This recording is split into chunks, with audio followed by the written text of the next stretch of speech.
નમસ્કાર મિત્રો, ગયા વિડિયોની અંદર આપણે તારાઓ અને તારાઓથી બનતા નક્ષત્ર અને ચંદ્ર વિશે જોયું, જેમાં આપણે શર્મિષ્ઠા, મૃગશીર્ષ અને સપ્તર્ષિ તારા જૂથ વિશે જોયું. મોસ્ટ આઈપી સપ્તર્ષિ તારા જૂથની આકૃતિ કે ભાઈ આકૃતિનું નિર્દેશન કરીને નામ નિર્દેશન કરો તેવી આકૃતિ પૂછાય છે 4 માર્ક્સની અંદર. બરાબર છે. હવે આપણે ભણવાનું છે સૂર્યમંડળ.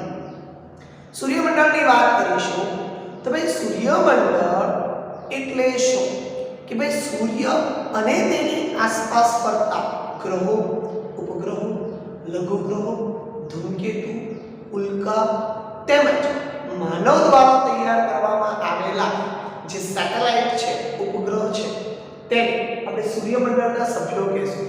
માનવ દ્વારા તૈયાર કરવામાં આવેલા જે સેટેલાઇટ છે એ માનવ નિર્મિત છે. બરાબર છે.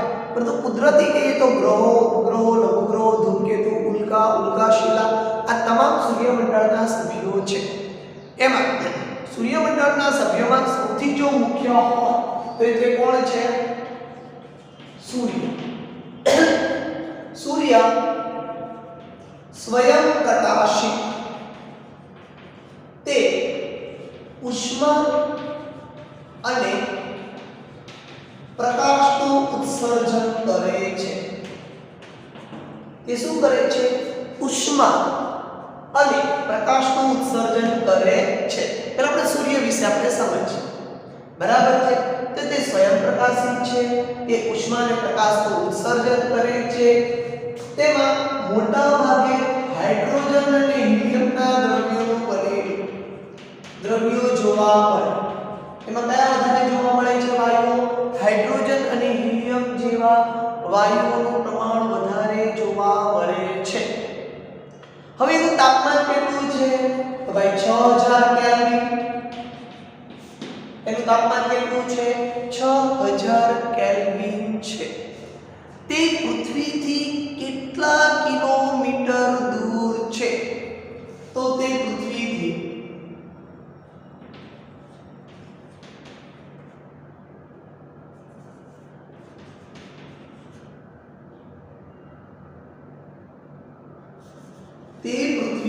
15 મિલિયન કિમી દૂર છે. કેટલું છે? 15 લાખ કિમી તે દૂર શું છે? પૃથ્વીથી ઘણો દૂર આવેલો છે. આમ જોવા જઈએ તો 1496 લાખ કિમી દૂર.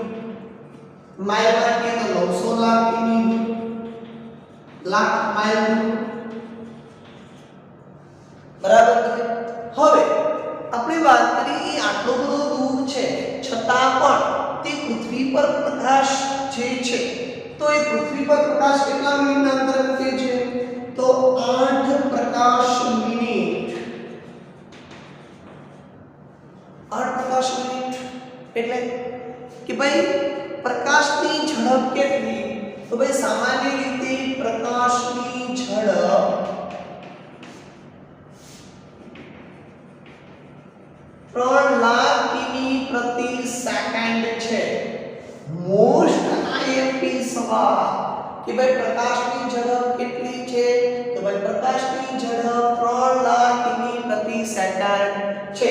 તો ભાઈ સૂર્યનો પ્રકાશ પૃથ્વી પર આવતા કેટલો સમય લાગે છે? 8 પ્રકાશ મિનિટ જેટલો સમય લાગે છે. આ બંને સવાલ અવારનવાર પૂછાય છે.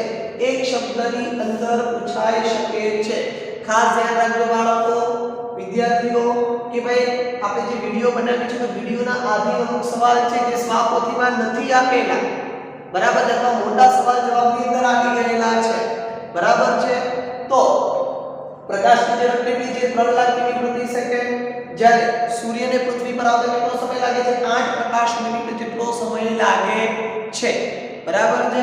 હવે આ સિવાય આ સૂર્યની વાત કરીએ તો સૂર્ય જે છે એ પોતાના અક્ષ પર 27 દિવસ જેટલો સમય લાગે છે. પરિક્રમણ કરતા જેટલો સમય કેટલો છે? 27 દિવસ જેટલો લાગે છે.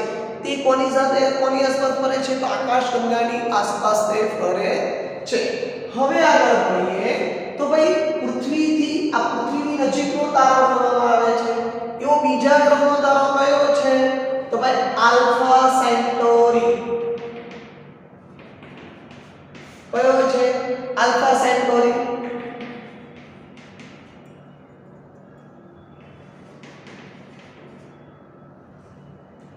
તે પૃથ્વીથી કેટલો દૂર છે તો 40 ની 12 ઘાત શંકુ એટલે 40 ટ્રિલિયન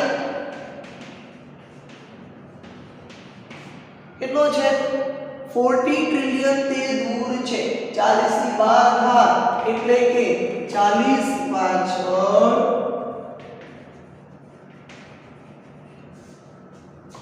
12 મીટર મૂકવાના બરાબર છે એટલે શંકુ ટ્રિલિયન માં લખવાના જેટલું એ શું છે પૃથ્વીથી દૂર છે એનો પ્રકાશ પૃથ્વી પર આવતા 4.6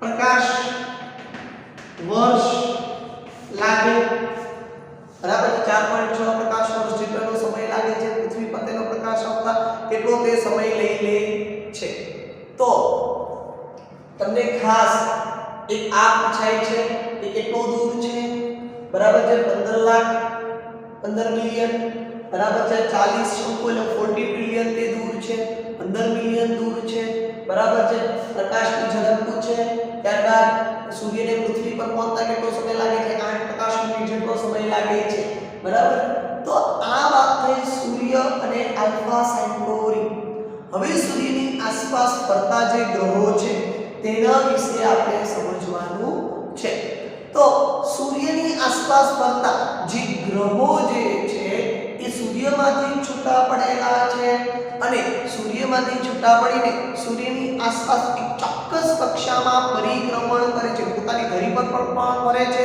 અને સાથે સૂર્યની આસપાસ ફરે છે અને પરિભ્રમણ પણ કરે છે તો ધરી ભ્રમણ અને પરિભ્રમણ પોતાની ધરી પર ફરવાની ક્રિયાને ધરી ભ્રમણ અને કોઈ વસ્તુની આસપાસ ફરે છે તેને પરિભ્રમણ તરીકે ઓળખવામાં આવે છે તો સૂર્યની આસપાસ ફરતા ગ્રહો કેટલા છે તો 8 પહેલા 9 હતા હવે 8 તો કયા કયા છે તો બુધ શુક્ર પૃથ્વી મંગળ ગુરુ શનિ યુરેનસ અને નેપચ્યુન કયા કયા છે બુધ શુક્ર પૃથ્વી મંગળ ગુરુ શનિ યુરેનસ નેપચ્યુન તો બુધ શુક્ર મંગળ સયુને યાદ રાખવો હોય તમારે શોર્ટ એન્ડ સ્વીટ તો કયા કયા બુધ શુક્ર પૃથ્વી મંગળ ગુરુ શનિ યુરેનસ નેપચ્યુન બરાબર છે તો બુધ શુક્ર મંગળ સયુને પ્લુટો પહેલા ભણવામાં આવતો હતો પરંતુ પ્લુટો ચોક્કસ કક્ષામાં પરિભ્રમણ ન કરતા હોવાથી 2006 માં IAU નું પૂરું નામ છે ઇન્ટરનેશનલ એસ્ટ્રોનોમિકલ યુનિયન શું છે IAU નું પૂરું નામ ઇન્ટરનેશનલ એસ્ટ્રોનોમિકલ યુનિયન સંશોધન દ્વારા એવું જાહેર કર્યું સંસ્થા દ્વારા એવું જાહેર કરવામાં આવ્યું કે પ્લુટો ગ્રહ વામન ગ્રહ છે તમને પૂછાય ખાલી જગ્યા ગ્રહ વામન ગ્રહ છે તો કયો આવશે પ્લુટો ગ્રહ કેવો છે વામન ગ્રહ છે તેને ગ્રહમાં સમાવેશ કરવામાં આવેલો નથી હા એની પછી એમ પણ કહેવામાં આવ્યું શેરોન ગ્રહની શોધ કરી છે શેરોન છે એ પ્લુટોનો ઉપગ્રહ છે પરંતુ પ્લુટોને હવે વામન ગ્રહ તરીકે સ્થાપિત કરી દીધો છે તે કોઈ ગ્રહની અંદર એક ગ્રહની વ્યાખ્યાની અંદર સમાવેશ થતો નથી કારણ કે પ્લુટો ગ્રહ સૂર્યની આસપાસ ચોક્કસ કક્ષામાં પરિભ્રમણ કરતો નથી ઘણી તમને જે ઘણીવાર દૂર ફંગોળાઈ જાય છે બરાબર છે પ્લુટો ગ્રહનો અંધારિયો ગ્રહ તરીકે પણ ઓળખવામાં આવે છે અહીંયા આપણે ગ્રહો વિશે માહિતી મેળવીએ તો ગ્રહોની વાત કરીએ તો ગ્રહોની અંદર જે છે તો એમાં આપણે પહેલા બુધ વિશે શીખીએ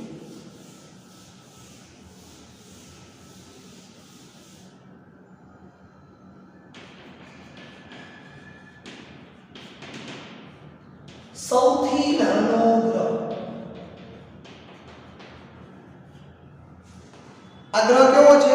સૌથી નાનો ગ્રહ તરીકે ઓળખવામાં આવે છે. આ ગ્રહની વાત કરીએ તો બુધ જે છે સૂર્યની નજીક છે, નજીકનો ગ્રહ.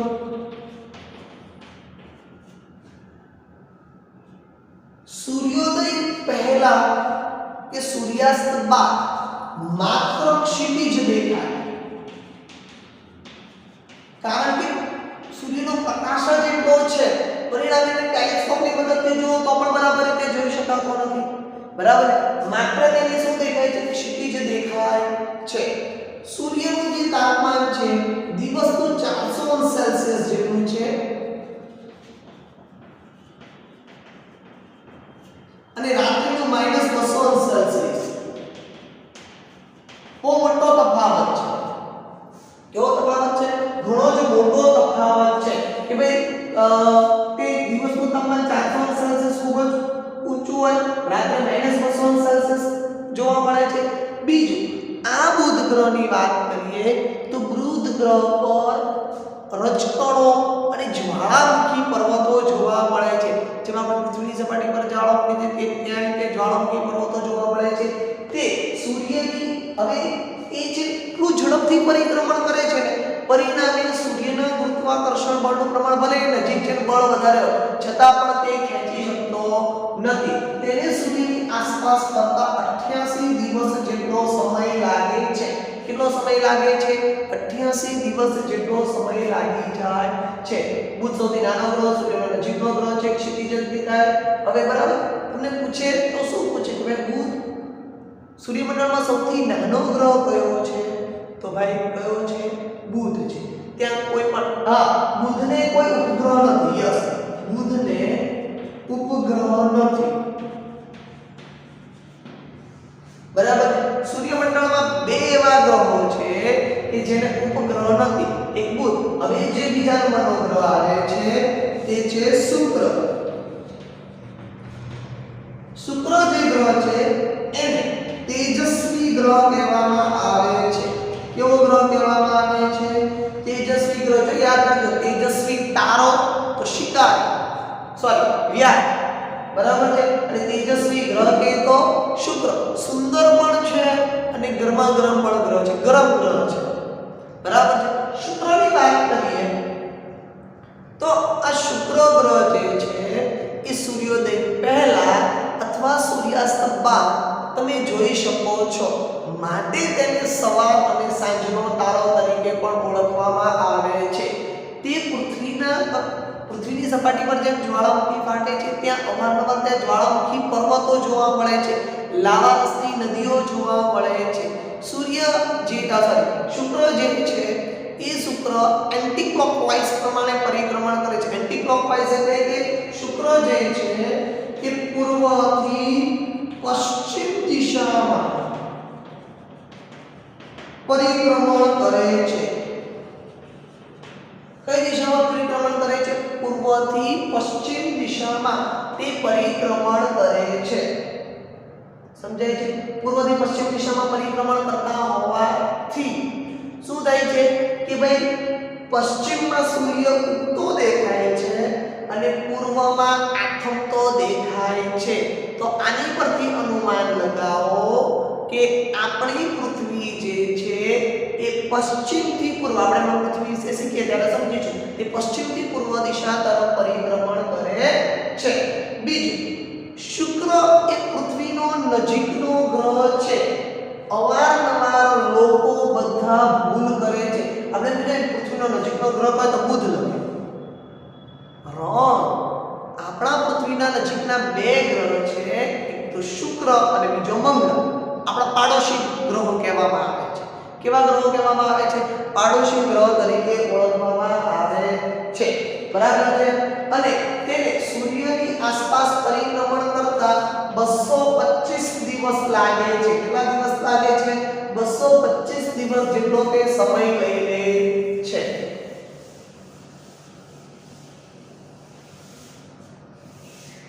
તે કેટલો સમય લઈ લે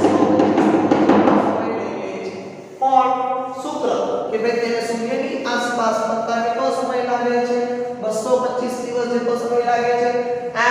વિશે તમને પૂછવામાં આવે તો એ પૂછે કે ભાઈ પૂર્વથી પશ્ચિમ દિશામાં પરિક્રમણ કરતો ગ્રહ કયો છે, શું ગ્રહ બીજો પણ આવશે, બરાબર છે.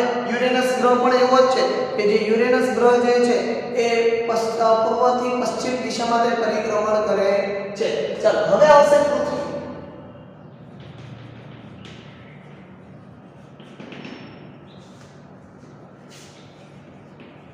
સજીવ સૃષ્ટિ ધરાવતો ગ્રહ કેવો ગ્રહ છે ભાઈ? સજીવ સૃષ્ટિ ધરાવતો જો ગ્રહ હોય તો તે કયો છે? પૃથ્વી. ભૂરાનો ગ્રહ,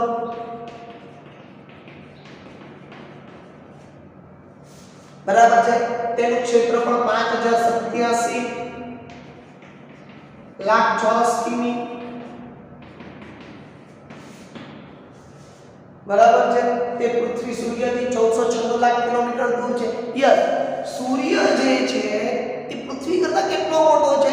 તો ભાઈ સૂર્ય જે છે એનો વ્યાસ 13 લાખ પૃથ્વી સમાય કેટલો મોટો સૂર્ય છે. 13 લાખ પૃથ્વી ભેગી કરો ત્યારે એક સૂર્ય બની શકે છે.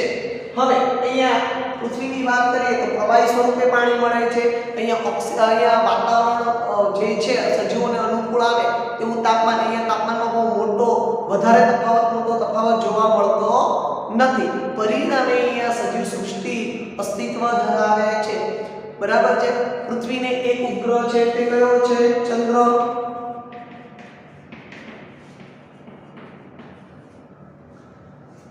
ચંદ્ર તેનો શું છે? ઉપગ્રહ. સૂર્યને પૃથ્વીની પૃથ્વીને સૂર્યની આસપાસ ફરતા કેટલો દિવસ લાગે છે? 365 દિવસ જેટલો સમય લાગે છે. કેટલો સમય લાગે છે? 365 અથવા 66 દિવસ જેટલો સમય લાગે છે. પૃથ્વી 23.5 અંશના ખૂણે શું છે? નમેલી છે અને 66.5 અંશનો ખૂણો બનાવે છે. 23.5 અંશનો ખૂણો બનાવે છે અને 66.5 અંશના ખૂણે તે કેવી છે? નમેલી જોવા મળે છે. ખાસ અંશ યાદ રાખજો. 23.5 નો ખૂણો બનાવીને એ 66.5 ના ખૂણે તે નમેલી જોવા મળે છે, બરાબર છે. પૃથ્વી પર ઉત્તરીય ધ્રુવ અને દક્ષિણ ધ્રુવમાં બરફાચ્છાદિત છે. પૃથ્વીના વાતાવરણમાં પાણીની સપાટીના કારણે, બરાબર છે, તેની પર જે પ્રકાશના કિરણો પડે છે પરિણામે તે આપણને વાદળી રંગની, ભૂરા રંગની તે જોઈ શકીએ છીએ. હવે પૃથ્વીની વાત સિવાય હવે પૃથ્વીના કક્ષાની બહારથી આવતો જો ગ્રહ હોય તો તે મંગળ ગ્રહ છે. કયો ગ્રહ છે? મંગળ. મંગળ ગ્રહની વાત કરીએ તો ભાઈ લાલ રંગનો ગ્રહ, બરાબર છે. કેના કારણે? ભાઈ આયન ઓક્સાઇડના કારણે તે લાલ રંગનો ગ્રહ છે.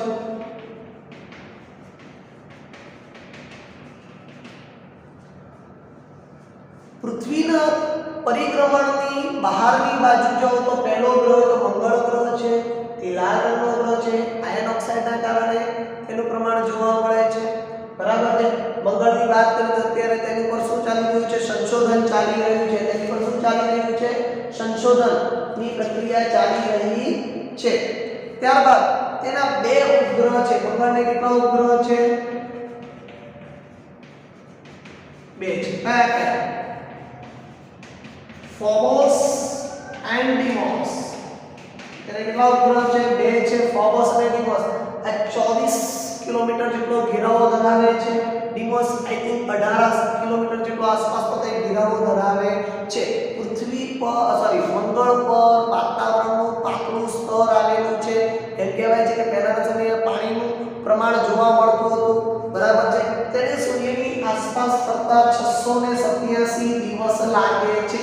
એટલે આપણા પૃથ્વી પરના 2 વર્ષ થાય ત્યારે તેને 1 વર્ષ ગણવામાં આવે છે, બરાબર છે. પૃથ્વી પર જે પૃથ્વી 2 વાર પરિક્રમણ કરે ત્યારે મંગળ ગ્રહ 1 જ વાર સૂર્યની આસપાસ પરિક્રમણ કરી શકે છે. તો મંગળ ગ્રહ લાલ રંગનો ગ્રહ છે. આયન ઓક્સાઇડના કારણે ઉપગ્રહ કેટલા છે? 2 છે. ફોબોસ અને ડીમોસ, બરાબર છે. અને તેને સૂર્યની આસપાસ ફરતા કેટલા દિવસ લાગે છે? 687 દિવસ જેટલો સમય લાગે છે. હવે વાત આવે ગુરુ ગ્રહની. ગુરુ ગ્રહની વાત કરીએ તો ગુરુ ગ્રહ જે છે એ ગુરુ ગ્રહ સૌથી વિરાટ ગ્રહ તરીકે ઓળખવામાં આવે છે. કેવા ગ્રહ તરીકે ઓળખવામાં આવે છે? ઓળખવામાં આવે છે. વિરાટ ગ્રહની વાત કરીએ એટલે કે સૌથી વિશાળ કદનો ગ્રહ ગણવામાં આવે છે. ગુરુનું બીજું નામ છે બૃહસ્પતિ.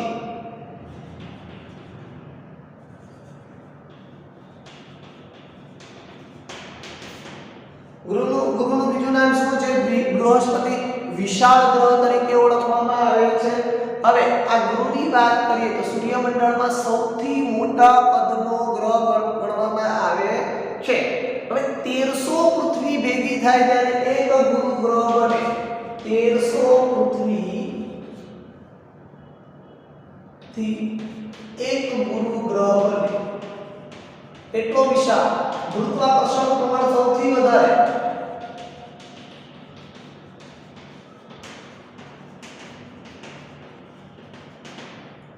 તેનો દ્રવ્યનો જથ્થો 318 ગણો છે. પૃથ્વી કરતા તેનો દ્રવ્યનો જથ્થો કેટલો છે? તેનું દળ કેટલું છે? 318 ગણું છે. પૃથ્વીનું દળ કરો એને ગુણ્યા 318 કરો ત્યારે ગુરુનો દ્રવ્યનો જથ્થો જોવા મળે છે. આ ગુરુ ગ્રહને 67 ઉપગ્રહ છે. કેટલા ઉપગ્રહ છે? 67 ઉપગ્રહ. એમાંથી આપણે જ્યારે ટેલિસ્કોપની મદદથી જોઈએ છીએ ત્યારે ગુરુ ગ્રહના 4 મહત્વના જે ગ્રહો છે એ જોવા મળે છે. એમાં ઉપગ્રહ જોવા મળે છે. એમાં મુખ્ય જેનો ઉપગ્રહ છે એ જેનીમેડ અથવા ગેનીમેડ તરીકે ઓળખવામાં આવે છે. અમુક પુસ્તકોમાં જેનીમેડ લખેલું છે, અમુક પુસ્તકમાં ગેનીમેડ લખેલું છે. વિકિપીડિયાની અંદર ગેનીમેડ લખેલું છે અને પુસ્તકમાં ક્યાંક જેનીમેડ એવું લખેલું છે. આપણે બે યાદ રાખવાનું, જેનીમેડ અથવા ગેનીમેડ તરીકે ઓળખવામાં આવે છે. હવે એની ફરતે જૂઠા વલયો આવેલા છે. મોટાભાગના વલયો એ ધૂળના રજકણ અને બરફાચ્છાદિત પદાર્થોથી બનેલા હોય છે અને જૂઠાથી બનેલા હોય છે. આ ગુરુ ગ્રહની વાત કરીએ તો ગુરુ ગ્રહ જે છે એની પર હિલિયમ, હાઇડ્રોજન જેવા તત્વો વધારે પ્રમાણમાં જોવા મળે છે અને તેને સૂર્યની આસપાસ ફરતા 11.8 વર્ષ જેટલો સમય લાગે છે. એ ખૂબ જ ઝડપથી પરિક્રમણ કરે છે, છતાં પણ પરિક્રમણ વધારે વિશાળ હોવાથી તે સૂર્યની આસપાસ ફરતા કેટલો સમય લાગે છે? 11.8 વર્ષ જેટલો તે સમય લઈ લે છે. તો ગુરુ ગ્રહને બૃહસ્પતિ તરીકે ઓળખવામાં આવે છે. તેમાં 1300 પૃથ્વી જેટલા સમય છે ત્યારે ગુરુ ગ્રહ બને. ગુરુત્વાકર્ષણ બળનું પ્રમાણ વધારે 318 ગણો જેનો દ્રવ્યનો જથ્થો છે. 67 ઉપગ્રહ ધરાવે છે. તેના ઉપગ્રહમાં સૌથી મોટો ઉપગ્રહ ગેનીમેડ અથવા જેનીમેડ તરીકે ઓળખવામાં આવે છે. તેને સૂર્યની આસપાસ ફરતા 11.8 વર્ષ જેટલો સમય લાગી જાય છે, જેને ટેલિસ્કોપની મદદથી તમે જોઈ શકો છો. હવે આગળ વધતા આપણે ભણીએ શનિ. કે ભાઈ સૂર્યમંડળની અંદર સૌથી જો સુંદર ગ્રહ હોય તે કયો ગ્રહ છે? ભાઈ શનિ ગ્રહ છે. કે કારણ કે શનિ ગ્રહ જે છે એ વલયો ધરાવે છે.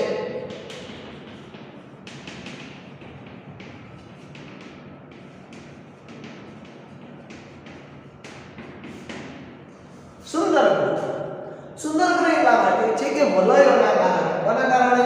વલય. કે ભાઈ શનિ ગ્રહ જે છે ઇતિહાસ પટ્ટારંગ જેવો ગ્રહ છે. તેની ફરતે 3 વલયો આવેલા હોય છે અને આ વલયોની જે ઘનતા છે, એનો જે ઘેરાવો છે એ 6 લાખ કિમી જેટલો છે. એ ધૂળના રજકણ, બરફનો બનેલો બરાબર છે, વલયો ધરાવે છે, માટે તે સુંદર ગ્રહ છે. બે જોડાયેલી છે, એક છૂટી છે. બરાબર છે. શનિ ગ્રહની ઘનતા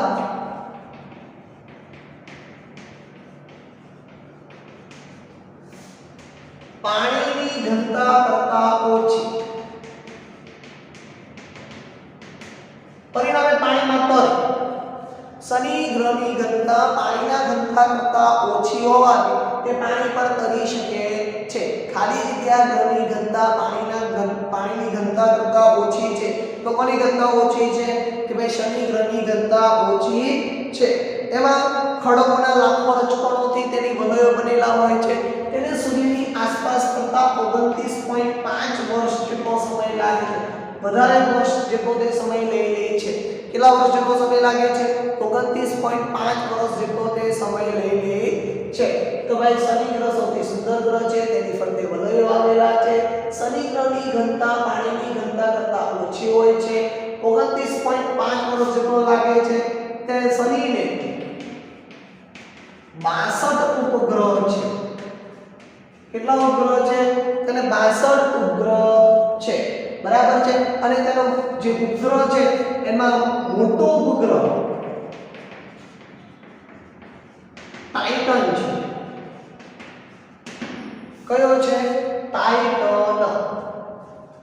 બરાબર છે. તો એની કેટલા ઉપગ્રહ છે? 62. 67 ઉપગ્રહ કોને છે? ગુરુને. ખાસ યાદ રાખજો, ગુરુને 67 ઉપગ્રહ છે. એનો મોટો ઉપગ્રહ કયો છે? જેનીમેડ અથવા ગેનીમેડ. શનિને કેટલા ઉપગ્રહ છે? 65. તેનો ઉપગ્રહ કયો છે? ટાઇટન ઉપગ્રહ ગણવામાં આવે છે. ચાલ હવે યુરેનસ એન્ડ નેપચ્યુન. યુરેનસ ને અરુણ અને આને વરુણ કહેવામાં આવે છે. યુરેનસની શોધ વિલિયમ હર્શલે કરી છે. યુરેનસની શોધ કોણે કરેલી છે? વિલિયમ હર્શલે કરેલી છે. જ્યારે નેપચ્યુનની શોધ જ્હોન ગેલે કરેલી છે. કોણે કરેલી છે? જ્હોન ગેલે. આ બંને ગ્રહો એક સાથે ભણવાના છે. યુરેનસને અરુણ કહેવાય છે, જ્યારે નેપચ્યુનને વરુણ કહેવામાં આવે છે.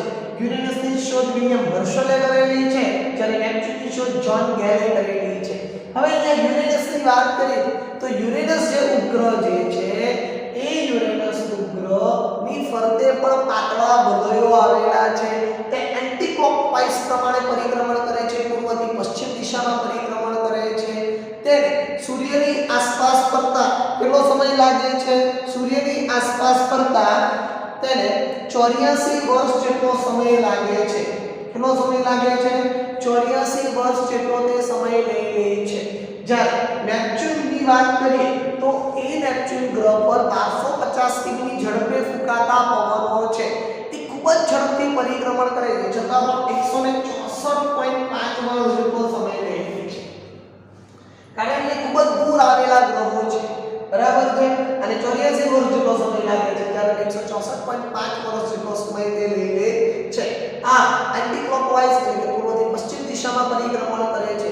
એમાં પણ જોરદાર રચકણો જોવા મળે છે, ખાડા ટેકરાવાળી સપાટી જોવા મળે છે. બરાબર છે. અને અહીંયા 1250 ની ઝડપે ફૂંકાતા પવનો જોવા મળે છે. અને એના ઉપગ્રહ વિશે છે તો કોઈ બહુ એટલી માહિતી છે નહીં. પણ અહીંયા આપણે જે નવે નવ ગ્રહ સોરી 8 ગ્રહ વિશે ભણ્યા એમાં બુધ, શુક્ર, પૃથ્વી, મંગળ, ગુરુ, શનિ અને યુરેનસ, નેપચ્યુન. તો ચાલો, બુધ સૌથી નાનો ગ્રહ, શુક્ર તેજસ્વી ગ્રહ, પૃથ્વી સજીવ સૃષ્ટિ ધરાવતો ગ્રહ, ભૂરા રંગનો ગ્રહ, ત્યારબાદ મંગળ લાલ રંગનો ગ્રહ, ગુરુ વિશાળ ગ્રહ એટલે કે બૃહસ્પતિ અથવા મોટા કદનો ગ્રહ, શનિ સુંદર ગ્રહ, યુરેનસની વાત કરીએ તો એનું નામ છે અરુણ અને નેપચ્યુનનું નામ છે વરુણ. આટલી ખબર પડી? કારણ કે તમારે પરીક્ષાની અંદર ગ્રહોના તફાવત અથવા 3 માર્ક્સની અંદર ગ્રહ પરિચય વિશે પૂછાય છે. હવે ગ્રહ અને તારાનો તફાવત ભણીએ. ગ્રહ સ્વયં પ્રકાશિત નથી, જ્યારે તારાઓ સ્વયં પ્રકાશિત છે. બરાબર છે. ગ્રહ જે છે એ સૂર્યમંડળના એક સભ્ય તરીકે, જ્યારે તારાઓ સ્વતંત્ર છે. ગ્રહો ઝબૂક થતા નથી, તારાઓ ઝબૂક થાય છે. તો આ ગ્રહ અને તારાનો શું છે? પરિચય. બરાબર છે. તફાવત. હવે આંતરિક ગ્રહ અને બાહ્ય ગ્રહ, ગ્રહની અંદર પણ બે ભાગ પડ્યા કે ભાઈ આંતરિક ગ્રહ અને બાહ્ય ગ્રહ. આંતરિક ગ્રહને પાર્થિવ ગ્રહ પણ કહેવાય, ટેરેસ્ટ્રીય, અને આને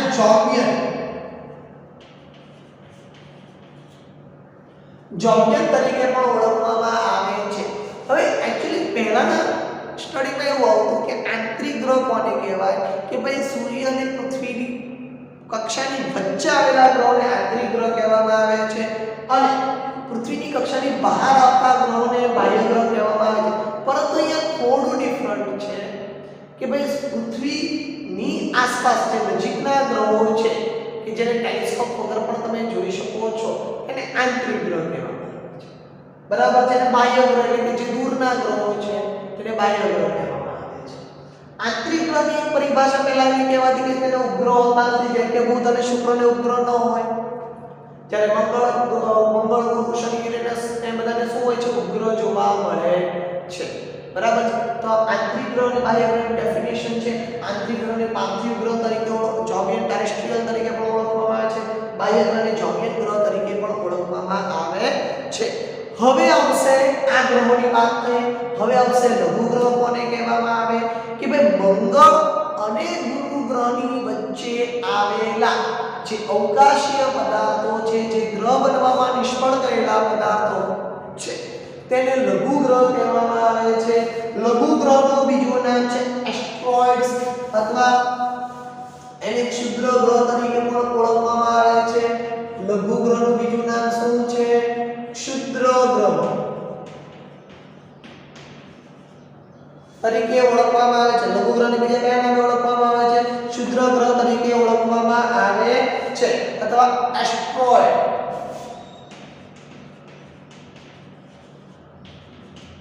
તરીકે ઓળખવામાં આવે છે। લઘુ ગ્રહોની સંખ્યા 1 લાખ કરતા પણ વધારે જોવા મળે છે, બરાબર છે। અને સૌથી મોટો લઘુ ગ્રહ કેરસ છે। સૌથી મોટો લઘુ ગ્રહ કયો છે? કેરેસ। અને આવતો ન પૂછે પણ ખાલી જાણકારી માટે કે ભાઈ સૌથી મોટો લઘુ ગ્રહ કયો છે, તો કેરેસ। લઘુ ગ્રહનું બીજું નામ શું છે? ક્ષુદ્ર ગ્રહ, એસ્ટ્રોઇડ્સ તરીકે પણ ઓળખવામાં આવે છે। હવે વાત થઈ ધૂમકેતુ। તો ભાઈ ધૂમકેતુનું પૂંછડિયા તારા તરીકે ઓળખવામાં આવે છે। પ્લુટોને પેલે પર આવેલા ઊંટના વાદળોમાંથી છૂટો પડતો અવકાશીય પદાર્થ। ધૂમકેતુની વાત કરીએ તો એ લંબવૃત્તીય, અહીંયા તમે ચિત્રમાં જોશો તો ભાઈ એ લંબવૃત્તીય પરિભ્રમણ કરે છે।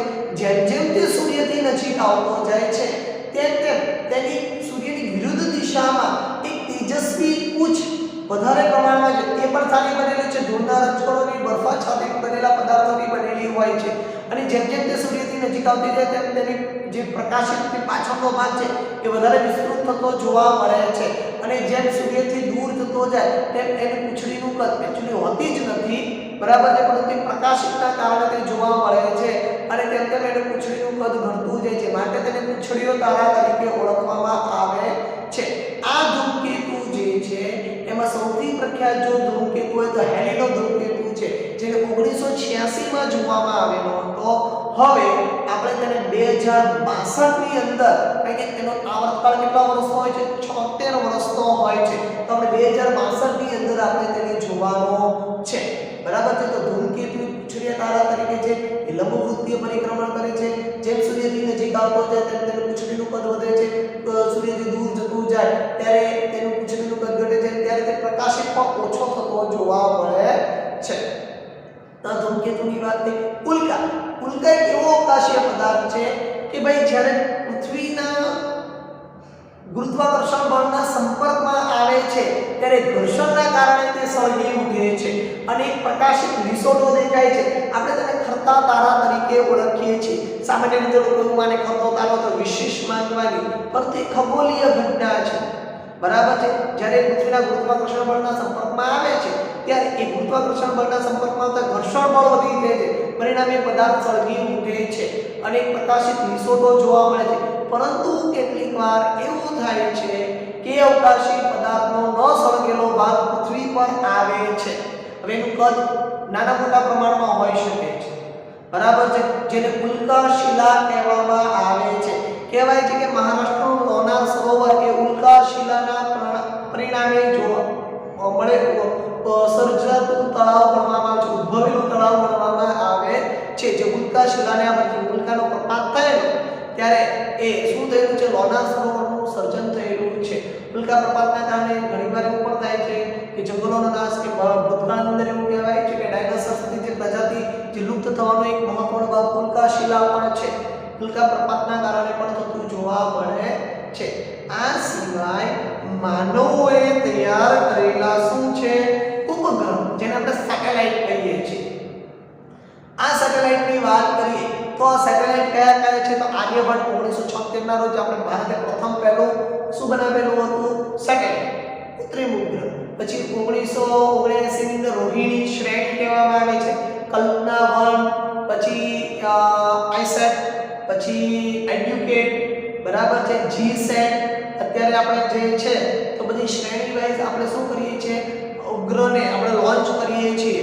ત્યારબાદ IRS જેવા કૃત્રિમ ઉપગ્રહને આપણે શું કરીએ છીએ, મંગળયાન બનાવ્યું કે જે મંગળ પર જે ગયું અને આપણે મંગળના ઘણા બધા ચિત્રો લીધા, બરાબર છે. તો આ જે કૃત્રિમ ઉપગ્રહ છે ચંદ્ર કરતાં પણ નજીક પૃથ્વીની આસપાસ પરિભ્રમણ કરે છે અને આપણને ખગોળીય ઘટનાની જાણકારી આપે છે. હવે શા માટે તમે આ કૃત્રિમ ઉપગ્રહનો ઉપયોગ કરે, જે આપણે ઇન્ટરનેટ વાપરીએ છીએ, બરાબર છે, લાઈવ કોન્ફરન્સ જોઈએ છે, વિડિયો કોન્ફરન્સ જોઈએ છે, ખગોળીય માહિતી મેળવવા માટે, સામુદ્રિક માહિતી મેળવવા માટે, હવામાન ખાતાની માહિતી મેળવવા માટે, તમને કોઈ એક જગ્યાએથી બીજી જગ્યાએ ઝડપથી માહિતી મેળવવી હોય તો નેટની મદદથી, આપણે ઇન્ટરનેટની મદદથી મળે છે. તો ઇન્ટરનેટનું કનેક્શન કોની સાથે હોય છે, સેટેલાઇટ સાથે કરવામાં આવેલું હોય છે. પછી ભણવાની બાબતની અંદર પણ શું થાય છે, આપણે ભણવાની બાબતની અંદર પણ આપણે આ સેટેલાઇટનો ઉપયોગ કરીએ છીએ. રિમોટ સેન્સિંગ કે આપણે બેઠા બેઠા પંખો, ટીવી, એસી કોઈ પણ વસ્તુ આપણે ચાલુ કરવી હોય તો રિમોટ સેન્સિંગમાં પણ આનો સેટેલાઇટ મહત્વનો ભાગ ભજવે છે. સંદેશા વ્યવહાર માટે પણ શું થાય છે, સેટેલાઇટ મહત્વનો ભાગ ભજવે છે, બરાબર છે. તો આમ આપણે સેટેલાઇટની મદદથી આપણે અત્યારની તમામ ક્રિયાઓ ખૂબ જ સરળતાથી કરી શકીએ છીએ. એક જ મિનિટમાં આપણે WhatsApp, Facebook આ બધું ઇન્ટરનેટની મદદથી ચાલે છે. પહેલા એવું નહોતું. ત્યારે તો એક વસ્તુ કોઈ પણ દેશના ખૂણે બની તો ઝડપથી આપણને તે માહિતી મળી જાય. કહેવાય છે કે જ્યારે આપણો મોરબીનો જ્યારે બંધ તૂટ્યો તો આપણને બીજા દેશના, અમેરિકાના લોકોએ આપણું ધ્યાન દોરેલું હતું, કારણ કે સેટેલાઇટની મદદથી એમને કેપ્ચર કરેલું હતું અને આપણને તાત્કાલિક જાણ કરેલી હતી. હવે આપણા ભારતની અંદર કોઈ પણ દેશમાં કોઈ પણ ખૂણામાં કોઈ પણ ક્રિયા ઘટના બને તો આપણને તરત જ મળી જાય છે. કેમ? ફોનની મદદથી, કારણ કે નેટની સુવિધા છે એટલા માટે કે જે સેટેલાઇટને આભારી છે, બરાબર છે. એક વિદ્યાર્થી મિત્રો ધ્યાન રાખ્યું કે ભાઈ સૂર્યનું તાપમાન માપવાનું સાધન કોઈ તો પાયરોમીટર. સૂર્યનું તાપમાન માપવાનું સાધન કયું છે તો પાયરોમીટર છે. કયું છે? પાયરોમીટર. સૂર્યનું તાપમાન માપવાના સાધનને શું કહેવાય છે? પાયરોમીટર, બરાબર છે. હવે વિદ્યાર્થી મિત્રો આપણે આ પાઠની અંદર આપણે શું શીખ્યા? સૂર્ય, આલ્ફા સેન્ટોરી, તમામ ગ્રહો, ઉપગ્રહો, લઘુગ્રહો, બરાબર છે, ધૂમકેતુ, ઉલ્કાશિલા અને કૃત્રિમ ઉપગ્રહ વિશે આપણે સમજ્યા. તો અહીં આપણો પાઠ પૂર્ણ થાય છે. આપણે પાઠની અંદર તારા અને સૂર્યમંડળ વિશે સમજૂતી મેળવી. વિડિયો ખાસ જોવાના વિદ્યાર્થી મિત્રો. આની અંદરથી પણ કોઈક ને કોઈક સવાલ પરીક્ષાની અંદર પૂછાઈ શકે છે. ખાસ વિદ્યાર્થી મિત્રો, અત્યારની પરિસ્થિતિને ધ્યાનમાં લેતા ગંભીર બનો, ઘરે રહો, સ્વસ્થ રહો, બરાબર છે. અત્યારે કોરોનાની મહામારીના ધ્યાનમાં દોરતા ઘરની બહાર નીકળવાનું ટાળવું જોઈએ. કામ વગર ઘરની બહાર નીકળશો નહીં. ખાસ કરીને વિદ્યાર્થી મિત્રોને ખાસ કહેવાનું કે અત્યારે શેરીની અંદર અથવા તમારા સોસાયટીની અંદર અથવા કેમ્પસની અંદર અત્યારે રમવા નીકળવું નહીં, બરાબર છે. કારણ કે મહામારી એટલી બધી ગંભીર રીતે ફેલાયેલી છે તો આપણે આપણા પરિવારનું ધ્યાન રાખવું